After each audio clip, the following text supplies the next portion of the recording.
So what happens when a 40-year radio veteran gets to talk to Rock and Roll Hall of Famers, legends, up-and-comers, studio musicians, producers, music journalists, record executives, and more?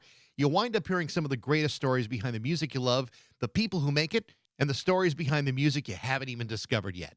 Thanks for listening to Baxie's Musical Podcast. If you like what you hear today, be sure to like it, share it, rate it, follow along, and tell everyone you know about it. You can also follow the show on Instagram, TikTok, and Facebook for regular updates about future guests. Today, we're brought to you by Metro Chrysler, Dodge, Jeep, and Ram at Chicopee. Be sure to stop by their state-of-the-art dealership next to BJ's in Big Y on Memorial Drive, or stop by MetroJeep.com and make it Metro. And then drive home in your new Metro Chrysler, Dodge, Jeep, Ram today. It's Baxie's Musical Podcast.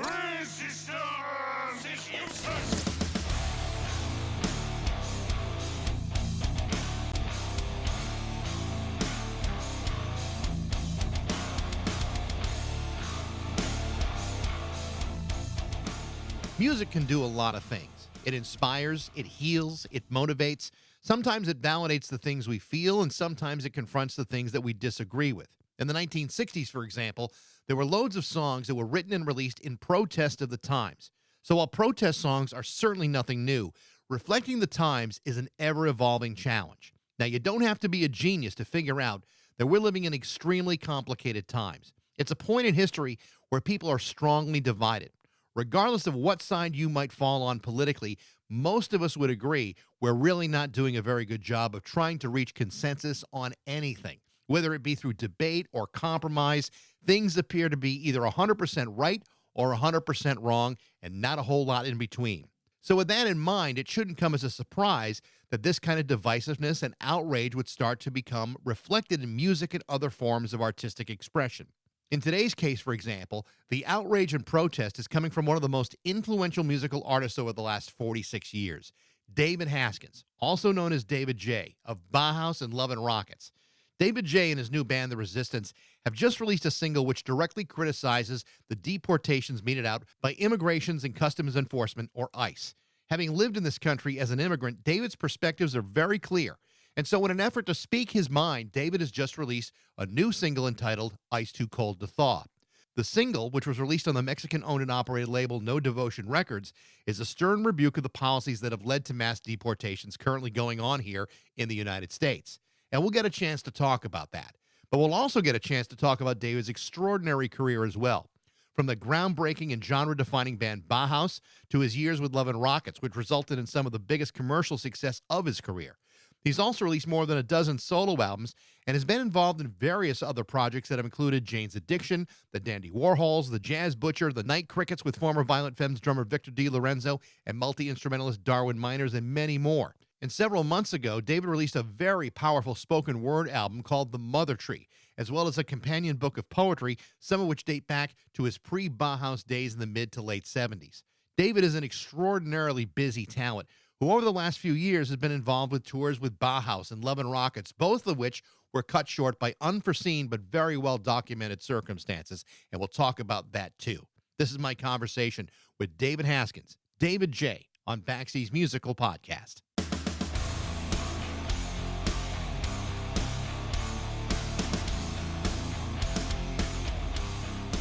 A while back, I was reading your book about 10 years ago, Who Killed Mr. Moonlight? Bauhaus, Black Magic, and Benediction. And the book was very good, but the one thing that leaped out at me in reading the book was that you were living in Massachusetts at the time, in I believe the town of Pepperell, which is like 90 minutes away from where I'm at right now. So do you still live out there, or have you moved away from there? No, I've been in on the West Coast now for, well, since late 98, no, 97. And then here, North County, all around that area. Now I'm in LA. I've been in LA since 2020. Okay. I mean, the reason I'm asking about it was not to see if we could, hang out and watch hockey games or whatever, but you yeah, brief. I was only on the East Coast for a couple of years. Yeah. But you're still living in the States. And the reason I'm asking you about this is you just released the single Ice Too Cold to Thaw. And you've lived here for a while as an immigrant from a European nation. So your perspective on what's going on in the States as it relates to immigration and deportations, I think, is a totally valid one. How much of that experience of living here and then growing up there has shaped your view of what's going on here in the United States right now? Well, obviously, I'm informed by all of that, and I try to be as aware as I can be, and as objective as I can be. And my perception of American, what would you say, not really culture, but sensibility has changed. Um, when I first came out to the States, I mean, I really felt like and one of the most attractive things about it was this generosity of spirit, which was all pervasive. But I'm aware that I was living in something of a bubble, and I'm still living in something of a bubble. And we're all living in our little bubbles, you know. But I try to break out of that bubble because it's, you know, it's obviously it's not a complete picture.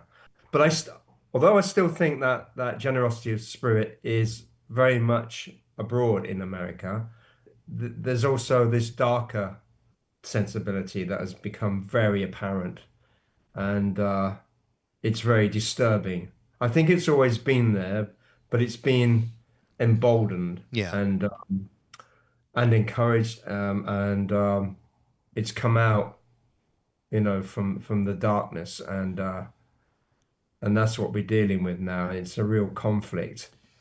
I think you're right about the idea that we are living in a bubble. I mean, the single, certainly criticizes the policies which many people see as abusive, but unfortunately that bubble seems to be created by these algorithms of social media that become self-validating. We don't always get to see the things that we really do need to see in order to form a decent opinion. But in Europe, I mean, there's history and precedents at play here, and it really does have people shaken when they do get to see what is going on in families and communities, and how this is really affecting people. Absolutely, yeah. And how the fascist playbook is being adhered to, you know? It's just exactly that. That's what I see, and that's why I say, you know, history repeating. Deja vu, you know, don't forget the past, you know, destined to repeat it and all that. Yeah. I mean, I would imagine, especially as a European, I mean, obviously you're born after World War II, but the remnants of all of that, remain for many, many years. And there is maybe a heightened sensitivity about what really defines fascism and these kinds of leaders and the decisions they make. Do you believe that? Do you think that there's an extra sensitivity because of what may have happened in World War II? Yes. Yeah, I do. And my parents having gone through that, you know, having been in that war and had very, very traumatic experiences, and being told those stories and being that close to it. I mean, I was only thinking about it, it was only like 13 years after the end of the Second World War when I was born. I am that ancient. No, 1957. And yeah, you did feel close to it. And there were obviously that was a huge lesson to learn for the world, you know, Yeah. how it came to rise, you know, Third Reich. I mean, I remember, reading in the book about you talking about your childhood and about, how so much of that was so present in the way that entire generation was raised, raised by, people who had been through war and had been through all of this. And it really does shape. It's impossible for that kind of experience to not shape how you were raised and who you become. It's impossible. Absolutely. And they fought against fascism, you know, and that, you know, that changed the world, you know. So to slip back into those traps again is very disturbing. Yeah, it's interesting. I watched the video you did of the single, and it opens with the explanation of the story of Enrique Lozano, an ice cream vendor in Los Angeles who was deported after living in this country But he wasn't deported, he was interned. He was just carted off. He was locked up yeah, for a very long time. And funny enough, kind of ironic in a way, but I learned of his release on the day that the single was released. really. Yeah. The visuals are they really do take you back. I mean, because the visual is of the ice cream cart being isolated and pushed along with nobody behind it. There's an emptiness about it that's really very powerful. Yeah, the ice cream cart is on the run and going all over the world and passing through places that have certain associations with authoritarianism in the past, you know. So you can see if you want to look into it, you get the references Yeah. there. So let me ask you this, because the argument has always been that we here in the U.S. have forced our already existing immigration laws, and we've allowed millions of people to enter the country illegally, and some would say making it impossible to effectively manage. There's no good solution that satisfies everybody, obviously. And in a perfect world, how would you have preferred this country deal with that situation? What would have been a good solution from your perspective? Well, God. Oh, you're asking me. Well, look, I live in Los Angeles, and I see over like all the time I've been living here, I see how that situation, although it's an illegal situation for a lot of these people that come up from Mexico, then they haven't got their papers and all that, but I know quite a lot of them. I know what good people they are, and they do these jobs that really like white Americans born here don't want to do for very little money. They work so hard. They're law abiding because it's certainly in their interest to be so, but they're naturally inclined to be law abiding. They're just good people with families, and there's an infrastructure here and it works. Those people are an integral part of what makes, certainly a place like LA click and work. And it's really a matter of like accepting, okay, this is how it is. I mean, it's sort of, I suppose, annoying for some people who do go through the due process of legal immigration, you know, I can understand that. But having said that, now even the immigrants who are going through that process legally are being arrested actually while they're doing it in the actual courtrooms by ICE, which is outrageous. You mentioned internments. I mean, you're running into difficult situations like we did with Asian Americans in World War II. You're judging people purely on their ethnicity and not necessarily on their legal status. It's something more than that. It's criminal. There's so much I want to ask you about, David, and I want to get off this in just a little bit. One of the things that I wanted to talk to you about was the record you released in June called "The Mother Tree." This is a spoken word collection of poems. Some of them go back years and years, but it's set Yeah. over this absolutely gorgeous musical score, and in which you're reflecting about your life and loss, particularly that of your mother. It was incredibly emotional to listen to, and I had to go back and sift through, some of the thoughts that you were thinking back in the 70s and beyond, and to record them. Incredibly, I don't know if it's therapeutic or emotional for you. Tell me about that record. Well, yes, the mother tree is sort of like the central poem in that book, and that is about my mom. And I wrote it just after she passed, and it just poured out.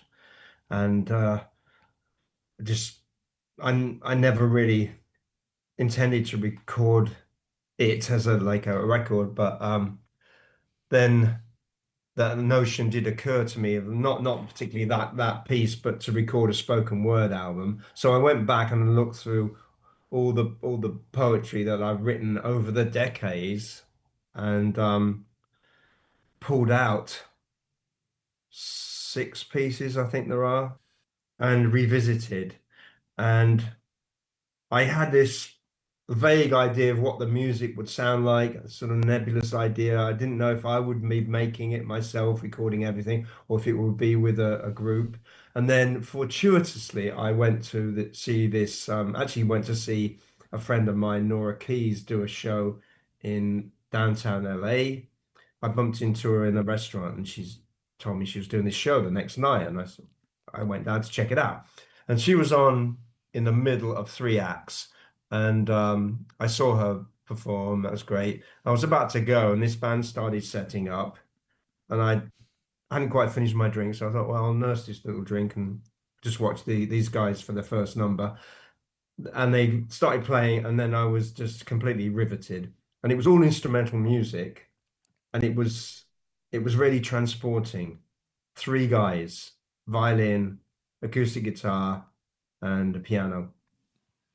And I loved it. And halfway through it, I thought, oh, this kind of feel that these musicians are performing here, this could really work with spoken word.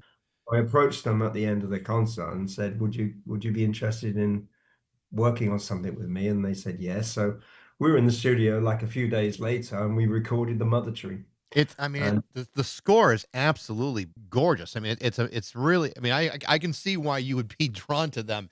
I mean, doing something that's so emotionally draining to have that kind of score behind it, just it makes it's so artistically beautiful.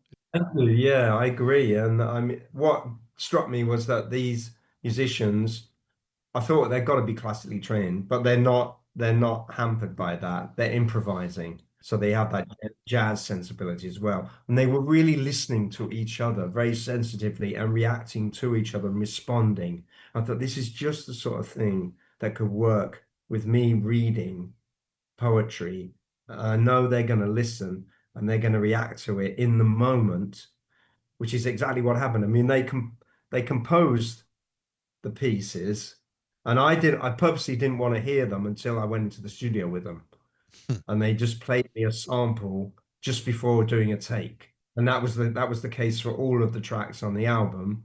And then I'd give them minimal direction if needed. Usually it wasn't. I might just say slow this down a little bit, or whatever. And we went in and recorded very spontaneously, and that first piece was a first take. I did the vocals at the same time as everybody playing, so we were, interacting there. We had two goes at it. Actually. It was a little bit too fast, so we slowed it down. And then, so it was the first time we played it all the way through. That's what you hear on the record. You got a history of doing one take wonder in your career. You've had a I lot of like that. that, yeah. I think there's something to that. You Yeah. capture something that's vital, There's something about the first take.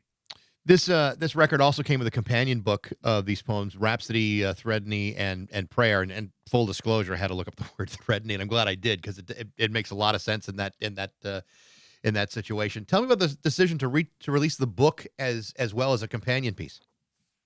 As I said, I went through the poetry that I'd written over the years, and when I was doing that, it occurred to me, oh, I could put all this together as a book. And then Chandra, the guy who runs the record label, put out The Mother Tree, asked if I had any more poems, and he's a publisher as well, and he said he'd be interested in publishing a poetry book. And I said, well, yeah, I do.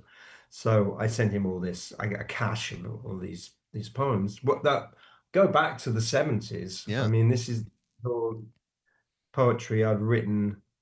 There's not a lot of it because usually my creative focus is in song. I Right. usually write song. Just out of curiosity, what was your brother's take on the record? Mm. He was very moved by it. He was deeply moved by it, Yeah. which was a lovely you know reaction and confirmation. That had to be something very special to get that kind of reaction from him. I mean, you both share, a life Yeah, experience and an incredible career together, but that had to be really satisfying to get that kind of reaction. yeah, very gratifying. And of course, he's the only one in the world who really knows these very personal references, Yeah. because he shared it with me. I spoke to Daniel a couple of weeks ago about his new record, Ashes and Diamonds, with Bruce Smith and Paul Denham, and we talked about some of the things that you and your brother and he had gone through over the last couple of years, and there's been a lot that's happened between you guys, between both the Bauhaus and Love and Rockets tours both being cut short, and I think he was being diplomatic and sincere at the same time, and I just want to get your take on those situations. Obviously the situation with Jane's Addiction in Boston, It's a situation totally out of your control, and I completely get that. But once that happened, what were your thoughts about moving forward when that situation happened? Did you think that you could have continued on touring as Love and Rockets, or did you think it was okay, maybe it's just time to move on?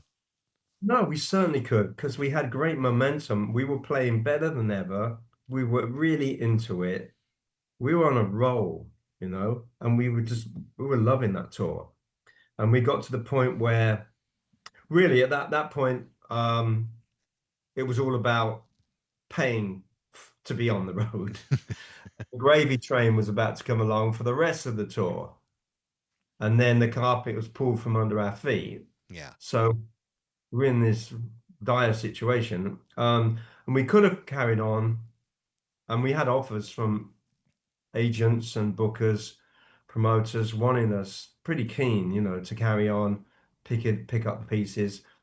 But we were advised to pull away, pull back, and think about playing next year. So, but I don't know if that's going to happen. I don't know. But you would certainly not say no to it if it was presented to you. It actually has been presented to us. But everybody, all three members of the band obviously have to be into it and on board. So, I mean, I've got loads of things going on, loads of projects unreleased in the pipeline. I'm in like 6 different bands at the moment. I can do that. Daniel tends to need to just focus on one thing, and I know he's got this new band, which I think is excellent. It is. It's great. The album, and I know he's going to want to pursue that, so it's all kind of up in the air because of that. Really, that's the main thing. The Bauhaus situation is obviously a lot more complicated, and I'm not going to ask you to get into the details of what happened. I mean, I think the history between the four of you is pretty well documented by this point, but it appears as though the chances of that reunion are at least from Daniel's perspective, are probably slim to none. Do you feel that's the same way about a Bauhaus reunion? 0 chance. Yeah. Yeah, that is done. That's done and dusted. Yeah, and that's what Daniel certainly confirmed the same thing that now has that ship has passed. Yeah. I also want you talk about some of the other projects you've done. One of the ones that I also wanted to ask you about a couple of years ago, I interviewed Victor DiLorenzo from the Violent Femmes. You guys played together in the Night Crickets with him and Darwin Miners, and this was just before the record Free Society was released. And in fact, the record was released on Omnivore Recordings. Cheryl Pavelski, who owns that company, is a friend of mine from college. So I was thrilled to talk to Victor and lived in Milwaukee for many, many years. So I got to see him more than a few times. And you did wind up doing a follow-up called How It Ends. Is that how it ends for the Night Crickets? Would there be more, or is that project also done? I know Victor's very keen to carry on. I don't know really. It feels like it could be done. And as I say, I've got so many other projects on the go. Yeah. It's just a matter of, is it possible to take on another thing, I think it's unlikely, and I'm really proud of those 2 albums. I think I love those 2 records. They're great. Yeah, but it's interesting because we never stepped inside the studio together. It was all done remotely. Initially, out of necessity because it was during the pandemic, and then the second album we could have gone into studio. We thought, well, if it ain't broke, so that works for us doing this remotely, and it's kind of like part of the character and nature of the band to do it that way. It's the process of that band, and it did work, and it worked great for the second album. It did. You mentioned that you're in a number of the projects. I don't know how many of them you're in the position to talk about, but what are you involved in right now? Well, what I've got coming up is in the new year. See, prior to the Mother Tree, the album that came out was a collection of demos, and it was a 3 vinyl set called Tracks from the Attic on the Independent Project Records, and it's all just demos going back to the early 80s up to 2004. Basically me and an acoustic guitar, sometimes a piano, banging out these songs and they're all unreleased songs. So very sort of lo-fi, but beautiful packaging and properly mastered at Third Man, Jack White's plant. And that was a very nice set, and it's done really well, actually, surprisingly well. And so the label, they asked me if I'd be into going into the studio, selecting maybe 10, 12 tracks from those demos and making them fully realized, which is what I've done. So there's going to be an album, it's all done now, called Tracks from the Attic Revisited. That's great. And it's just as I've described it. Yeah, and it turned out really well. And then following on from that, on the same record label, Independent Project Records, is going to be a concept album about the artist, Austrian artist, Egon Schiele. And that will be coming out in the spring of next year. So there's a couple of things in the pipeline, but there's a lot more. But yeah, I'm not inclined to talk about about too much anyway. I understand. I'm not going to hold you to that, but it's great to be that busy. Do you ever say no to anything? Well, all the time. Yes, of course I do. One is discerning. Yeah, right. Very discerning. Yeah. What about doing more with the obviously David J and the Resistance with the single? Will be more on that project too, or is that just like a one and done sort of thing? I hope it won't be necessary. Yeah, well, understood. God, it's time for a change, Yeah. Big change. We just all do our little bits, and we hope that it culminates in some kind of change, some kind of progress. Yeah. I think it will. I have that hope and that faith. The good news. Actually, let me just say, there is another project along those lines that I'm involved, kind of intrinsically involved in, called Contra Ice. Okay. And this is going to be it's a whole bunch of artists from very different genres, all making a contribution of a track or a couple of tracks to an album that will be coming out next year. It's another charity record. It's another consciousness raising record, and there'll be some concerts next year as well. And it's really an expansion of what I've touched on my single Ice to Thor. And from what I've heard of the contributions that come in so far, it's very strong, and I think it's going to make quite a splash. I can't wait to hear it next year. Yeah. Yeah. David, this has been great to catch up with you. I really appreciate the time, and best of luck with all the stuff you're doing. You sound very, very busy. Yeah, thank you very much, man. I appreciate this opportunity. Absolutely. The opportunity. I feel like I appreciate the opportunity much more, but I appreciate it nevertheless. Thank you so much. Okay, I'm going to be coming out your way though, like very soon on the East Coast. I'm doing a whole bunch of gigs out there. Oh, great. So yeah, there's one in New York in December. I'm not coming to Massachusetts, but yeah, I'm coming to Washington, D.C., Philly. That'd be great. Yeah. All right, Dave. Well, I appreciate the time. Best of luck, and we'll talk soon, hopefully. Thank you. All right. Very much. Bye-bye. Bye now. The name of the new single from David J and the Resistance is called Ice Too Cold to Thaw. You should also check out his album, The Mother Tree, and the book Rhapsody, Threnody, and Prayer. Thanks for listening. I hope you enjoyed it. If you did, you can reach me at bax@rock102.com. I'd love to hear what you think. Thanks to Metro Chrysler, Dodge, Jeep, and Ram at Chicopee for their support, but most of all, thanks to you for listening to Baxie's Musical Podcast.